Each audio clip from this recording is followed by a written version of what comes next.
একটা সিদ্ধান্ত যার জন্য তিনি নিজের জীবনটাই বাজি রেখেছিলেন।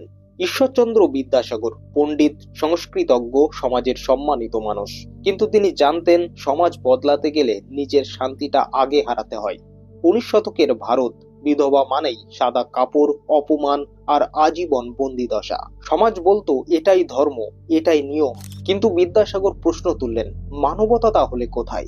তিনি নিলেন ভয়ঙ্কর এক সিদ্ধান্ত, বিধবা বিবাহকে বৈধ করতে হবে। এই সিদ্ধান্তে সমাজ তাকে বয়কট করলো, আত্মীয়রা মুখ ফিরিয়ে নিল, তাকে বলা হলো ধর্মদ্রোহী। তবু তিনি পিছু হটলেন না।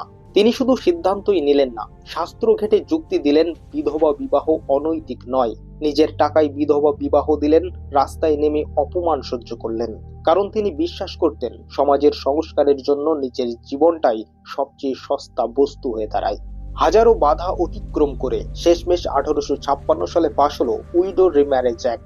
একজন মানুষ নিজের সর্বনাশ মেনে নিয়েছিলেন শত শত নারীর ভবিষ্যৎ বাঁচাতে। বিদ্যাসাগরের এই সাহসকে কুর্নিশ জানাই। অথচ এই সাহসী বিদ্যাসাগরকে কেন বাড়ি থেকে তাড়িয়ে দেওয়া হয়েছিল জানেন কি? জানতে চাইলে কমেন্টে লিখুন বিদ্যাসাগর, আর চ্যানেলটিকে সাবস্ক্রাইব করতে ভুলবেন না।